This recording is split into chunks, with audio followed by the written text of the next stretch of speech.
Hello everyone, so let's learn about national emergency. जैसे कि मैंने कहा था कि तीनों इमरजेंसीज को लेकर शॉर्ट वीडियोस भी आएंगे और लॉन्ग वीडियोस भी आएंगे। शॉर्ट वीडियोस में हम लोग सिर्फ इसके मेन पॉइंट्स को इंटरटेन करते हैं।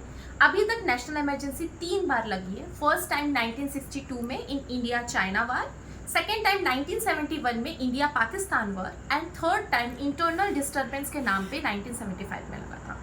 नेशनल इमरजेंसी किस लिए लगाई जाती है? अगर नेशन के सिक्योरिटी के ऊपर बात आती है, हमारे राष्ट्र के अगर सुरक्षा के ऊपर बात आती है, तो राष्ट्रपति मतलब हमारा जो प्रेसिडेंट है वो पूरे भारत में ऑल ओवर द इंडिया या कि कोई पर्टिकुलर टेरिटरी में या इंडिया के किसी भी एक पर्टिकुलर राज्य क्षेत्र में वो क्या लगा सकता है? नेशनल इमरजेंसी लगा सकता है।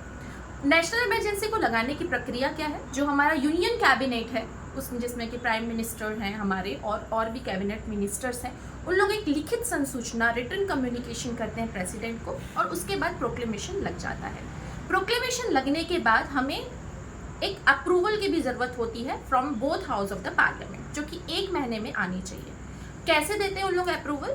जो उनकी टोटल मेंबरशिप है उसमें भी हमें बहुमत चाहिए and those who are present and voting उनका 2/3 2/3 हमें चाहिए होता है।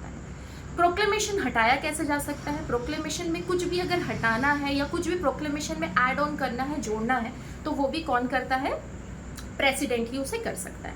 प्रोक्लेमेशन को अगर 6 महीने बाद और बढ़ाना है, जैसे कि अगर जब अप्रूवल मिल जाता है ना बोथ हाउस ऑफ पार्लियामेंट का, तो वो 6 मंथ के लिए लगाया जा सकता है। तो 6 मंथ के बाद अगर लग रहा है कि इसे और बढ़ाने की जरूरत है, तो दोबारा दोनों सदनों का बोथ हाउस ऑफ पार्लियामेंट का हमें वापस से अप्रूवल का जरूरत होता है। So this is the explanation of national emergency. For the detailed video on national emergency, just go through my YouTube channel. Thank you.